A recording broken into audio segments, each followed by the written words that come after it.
terbaik. Saya ambil dua-duanya. Optik Melawai, when you expect the very best.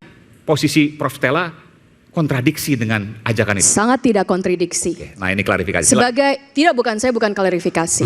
Saya bertanya langsung. Saya adalah Wamen Dikti Saintek. Tanggung jawab saya nomor 1 adalah memberikan peluang sebesar-besarnya, sebanyak-banyaknya agar setiap orang Indonesia bisa mendapatkan peluang untuk pendidikan yang paling bagus. Itu tanggung jawab saya. Apakah pendidikan itu berada di luar negeri atau pendidikan itu berada di dalam negeri, semuanya itu adalah peluang. Jadi kalau saya bahkan tidak memberitahu bagaimana caranya untuk mendapatkan peluang tersebut, saya tidak melakukan tanggung jawab saya. Kalau saya memendam sendiri apa yang kita sudah ketahui, itu berarti kita tidak bertanggung jawab untuk membuka peluang sebanyak-banyaknya. Dan kalau seandainya peluang itu juga ada di luar negeri, apakah berarti kita tidak boleh kalian itu mendapatkan peluang ke luar negeri. Sementara yang bersekolah di Amerika Serikat dari China itu 330.000 orang. Dari India banyak banget. Dari India 385.000 2024. Dari Indonesia kalian tahu berapa? 8.000. Vietnam negara jauh lebih kecil 60.000. Tapi bukan ininya, tapi seolah-olah kalau kita membuka peluang di sana kita menutup peluang di sini. Itu tidak logis. Peluang semuanya dibuka. Siapa yang bisa mendapatkan peluang itu? Semuanya. Itulah kenapa ditaruh di online. Kalau saya mau klarifikasi, waktu itu saya harus melakukan itu karena sudah ada program pemerintah di kementerian sebelumnya yang namanya persiapan prestasi. Mereka sudah dididik 1,5 tahun untuk bisa mendapatkan beasiswa ke luar negeri. Jadi jadi sebenarnya program itu harus dilakukan karena investasinya sudah ada. Nah, ini sedikit klarifikasi ya. Dan saya jadi harus melakukan itu. Jadi saya pikir daripada saya cuman kasih ke yang sudah dapat 1,5 tahun yang diberikan pemerintah, kenapa tidak buka untuk semua orang? Untuk mendapatkan advice waktu itu, college counselor, kalian tahu berapa harga college counselor untuk satu orang untuk ke Amerika Serikat? Itu bisa sampai $20.000. Silakan cek, saya memberikannya dengan gratis. Karena pertama itu memang sesuatu yang sudah saya harus lakukan karena sudah ada program pemerintahnya. Tetapi yang paling penting sekali kembali kepada basicnya. Tugas saya adalah menciptakan peluang sebanyak-banyaknya untuk mendapatkan pendidikan yang sebaik-baiknya. Terima kasih. Bung Fatian, ya viral juga loh Bung Fatian. Selain Bu Stella, Prof. Stella, Bung Fatian juga viral juga soal itu. Saya sebenarnya agak kaget tadi video saya diputar ya, soalnya itu udah setahunan yang lalu. Gitu. Jadi waktu kan jejak digital nggak bisa dihapus. Betul. Makanya hati-hati kalau ngomong. Betul. Saya ingat Mas Aiman, waktu itu konteksnya adalah jadi gini. Waktu itu Prof. Stella membuat video untuk memotivasi ke luar negeri. Tapi di saat yang sama waktu itu banyak follower saya. Belasan orang. Waktu itu kalau nggak salah momennya lagi penerimaan gitu kalau nggak salah ya. Jadi banyak yang cerita ke saya, mereka itu diterima di PTN, seneng dong. PTN, oke. Jalur undangan segala macam seneng kan. Tapi ketika mereka lihat biayanya, mereka itu mau lapor ke orang tua, mau ngasih tahu, itu nggak berani. Ini PTN ya? Iya. Oke. Itu nggak berani. Karena mahal. Even PTN pun mahal. Mahal. Oke. Jadi mereka nggak berani. Akhirnya apa? Akhirnya mereka pendem sendiri. Lalu kemudian. Tapi PTN kan ada jalur-jalurnya. Ini jalur yang mana nih? Jalur undangan. Undangan. Saya nggak tahu istilahnya apa. Dulu namanya PMDK. Kalau sekarang namanya. Saya kurang tahu istilahnya SPMB or something. Saya kurang tahu. SNBP betul. Nah waktu itu jadi ini yang cerita ke saya personal ya. Beda lagi yang nulis sendiri di Twitter, di Instagram. Banyak yang curhat juga hal yang sama. Jadi di antara mereka ada yang akhirnya memilih untuk ya udah nggak ngasih tahu orang tua, dan akhirnya ya udah nggak jadi masuk, nggak jadi check in, jadi ya udah gugur begitu saja. Terus dia nggak kuliah akhirnya? Ya saya kurang tahu endingnya seperti apa. Tapi intinya mereka paham ini orang tua saya nggak akan mampu. Jadi walaupun PTN itu ya? Iya. Ada beberapa PTN, nggak cuma satu PTN yang disebutkan? Beberapa PTN. Oke. Kemudian ada yang mereka yang akhirnya kasih tahu orang tua, tapi akhirnya orang tua menjelaskan nggak mampu dan akhirnya ya nggak jadi kuliah kayak gitu. Jadi memang faktanya Mas Aiman, memang pendidikan sarjana itu masih sangat-sangat privilege di Indonesia gitu. Makanya waktu itu saya membuat konten. Masih sangat mahal lah gitu, bilang aja gitu. Betul, iya. Privilege. Iya. Ya hanya orang, teman-teman yang di sini, teman-teman yang bisa kuliah S1 itu privilege. Oh, iya, oke. Seperti itu. Privilege itu betul. Karena tidak banyak yang bisa mendapatkan kesempatan. Tapi kalau mahal, ayo kita betulkan faktanya. Tapi ini ada beberapa yang disebutkan tadi, Prof. Silakan, berapa? Berapa yang Anda tahu jalur 1 SNBP nih. bukan, SNBP, SNBT, Mandiri itu semua sama, tapi ada tingkatan 1, level 1, level 2 untuk UKT. Berapa UKT tingkat 1? Tahu nggak, Mas? Waktu itu konteksnya, Prof, saya memang tidak menanyakan nominal. Nah. Tapi kan gini, tapi gini.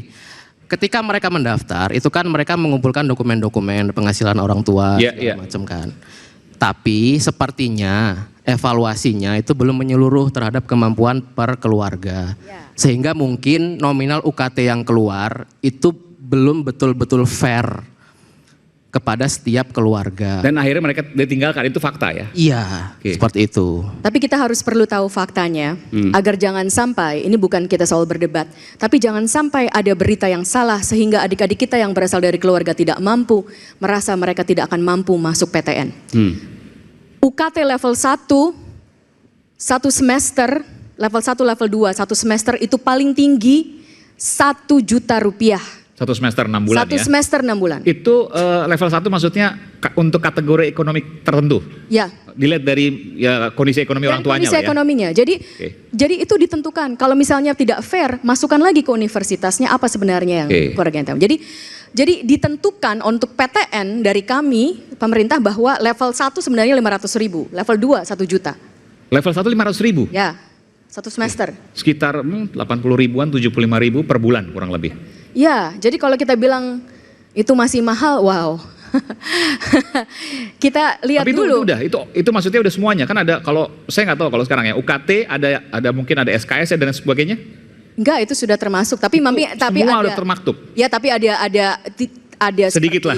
Ada sedikit lagi untuk dan ini termasuk masuk dari universitas. Ya kurang lebih 100 ribuan lah per bulan. Dan tapi jangan kita debatkan itunya. Tapi dalam jangka besar ini, pertama kita harus sungguh-sungguh melihat fakta dan angka agar, kembali lagi saya tidak mau bukan perdebatannya, tetapi jangan sampai mereka yang sebenarnya bisa masuk ke PTN, mereka tidak mencobanya hanya karena ada salah prasangka bahwa jika kalian berasal dari keluarga yang tidak mampu, kalian tidak akan bisa masuk ke perguruan tinggi negeri. Itu tidak benar. Maksud saya ingin tanya kepada Prof. Artinya gini, semua golongan masyarakat ya, dari yang paling atas sampai yang paling bawah, ini kita bicara PTN karena kalau swasta kan di luar ya.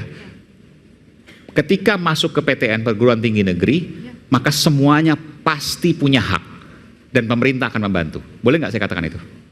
Hak tentu saja punya, dan bantuan untuk mahasiswa yang berasal dari keluarga ekonomi bawah itu juga ada. Tahun ini kita memberikan 14,9 triliun rupiah hanya bagi yang namanya Kartu Indonesia Pintar Kuliah. 14,9 triliun rupiah. Jadi tentu saja itu bantuan, dan hak setiap orang mendapatkan bantuan jika mereka memerlukan, ya. Tetapi kita tidak bisa, tentu saja ketentuan apakah diterima di universitas itu dikembalikan kepada universitasnya. Universitasnya yang memutuskan bahwa cukupkah prestasi anak tersebut untuk mendapatkannya. Biar saya klarifikasi aja, Mas. Ya. Oke, baik. Terima kasih. Kita beri tangan untuk Prof. Stella. Sekarang saya ke Prof. Iksan. Prof. Iksan kampusnya banyak nih, ya, dari UI pernah, UNER pernah, UPN pernah. Silakan Prof. Iksan. Soal kuliah, generasi, dan masa depan Indonesia. Baik, Iman. Terima kasih. Dalam klasifikasi data terakhir yang saya punya, orang Indonesia rata-rata di bawah pendidikan lulusan SMA 53,7%. OECD ini saya baca menunjukkan Indonesia berada di peringkat berapa dalam pendidikan? Ada di peringkat ke-44. Peringkat pertama Kanada, Irlandia, Korea Selatan, Luxembourg, Inggris, Australia, Swedia, dan tadi yang dibangga-banggakan Amerika, peringkat 8. Saya lalu masuk ke dalam pemahaman apa yang disebut dengan inovasi. Inovasi dalam pemahaman yang baru adalah satu pemikiran yang melahirkan pembaruan yang disebut juga dalam ilmu pengetahuan disebut sebagai discovery. Temuan melakukan pembaharuan. Contoh yang paling mutakhir adalah IT, digital, dia inovasi. Misalnya pertarungan inovasi terakhir, pertarungan antara Cina dengan Amerika. Dari NM4 ke NM7, Cina sekarang melarang penggunaan NM7 untuk seluruh AI-nya di Cina. Karena mereka sudah menggunakan NM10. Karena inovasi. Kenapa? Karena Cina ditekan habis-habisan oleh Amerika dalam Chip Act. Mereka melakukan sendiri.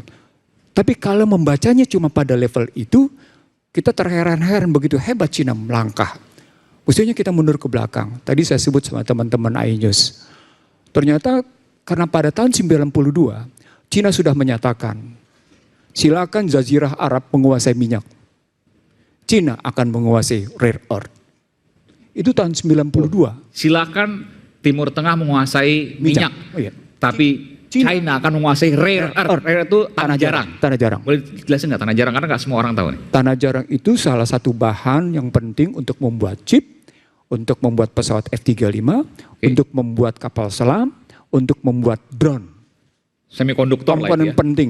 Kalau dalam kajian saya bahkan dia bisa distrukturkan untuk barang-barang terakhir yang paling berharga dalam industri yang paling luar biasa. Dan sekarang semuanya pakai itu semua. Semua pakai itu. Dan ketika Amerika mencoba bangun inovasi dengan Australia, Cina senyum sinis. Silakan Anda bangun kerjasama dengan Australia.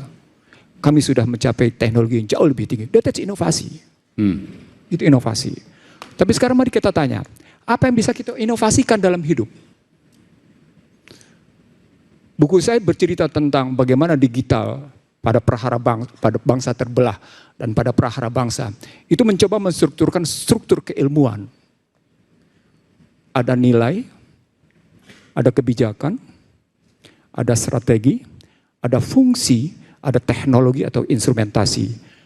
Inovasi hanya bisa dilakukan pada level tadi, strategi, sedikit kepada kebijakan, tapi turun ke bawah.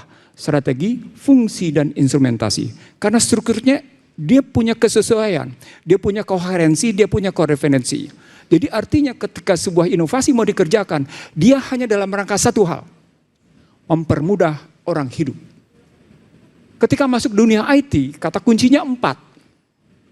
Dia harus mempercepat, dia harus mempermudah, dia harus memperluas, dia harus aman dan nyaman penggunaannya. Walaupun kemudian ternyata di belakangnya punya perspektifnya sangat berbeda dalam. Saya terus terang melakukan kajian, tadi saya kasih lihat juga pada Harel. Bagaimana pertarungan AI misalnya ketika masuk ke dalam kajian tentang Amerika dengan Cina. Sampai muncul misalnya pertanyaan, kenapa masyarakat dunia sekarang diklasifikasikan dalam struktur? Baby boomers, milenial, X, Y, Z. Kemana arahnya? Dan kenapa di belakang itu muncul pertarungan tentang saham? Dan kenapa kemudian ribut antara Mark Zuckerberg misalnya dengan Peter Thiel, dengan Jeff Bezos, dengan penguasa teknologi lain, dan dengan Nvidia misalnya. Menarik kalau dikaji di sini. Dan sementara, saya maaf, harus saya bilang, saya bilang, saya nggak ngelihat teman-teman saya di Indonesia sibuk. Kalau saya ikutin sebuah pertarungan MIT sama Harvard misalnya, per hari ini misalnya, mereka sudah sibuk dalam pertarungan wired for words. Wired for words itu berarti bicara tentang bagaimana menggunakan kemampuan bahasa dalam struktur strategi, fungsi, dan instrumentasi diaplikasikan dalam digital dalam rangka penggunaan kehidupan manusia menjadi jauh lebih baik. Yang ujungnya adalah pemaknaan. Pemaknaan akan kehidupan. Dan ketika we talking about the innovation, you are the tools. Yang dalam rangka memperbaiki kemudahan. Tapi dia tidak boleh lepas dari nilai-nilai kehidupan itu sendiri. Itulah kemudian bisa kita lihat bagaimana Trump akhirnya dengan enak dimaki-maki sebagai otoritarisme. Dimaki-maki sebagai pedofil. Dimaki-maki sebagai koruptor. Habis. Dibuka gelar. Indonesia misalnya ketika kita masuk di situ, kita nggak bisa lagi ngelihat misalnya katakan kemarin kalau kita ambil dalam situasi yang terakhir ini. Dari mulai yang namanya Indonesia Biru, Garuda Biru, demokrasi mati. Lalu muncul lagi yang namanya terakhir Agustus Kelabu. Muncul lagi cerita tentang bagaimana nggak usah ribut soal WUS, saya ambil alih. Coba kita lihat dalam kerangka inovasi teknologi. Kita lihat dalam rangka inovasi kebijakan, kira-kira seperti apa cara berpikirnya? Apakah sama kita memandang persoalan antara inovasi yang sedang dibutuhkan oleh perguruan tinggi dan teman-teman dengan yang namanya pemerintahan? Kalau tadi contohnya adalah Cina, contohnya adalah Vietnam, contohnya tadi yang disebut negara-negara pendidikan, maka mereka punya kesadaran penting tentang penghargaan, tadi disebut oleh Stella sebagai ekosistem, tentang penghargaan terhadap ekosistem intelektual. Indonesia buruk terhadap penghargaan intelektualitas.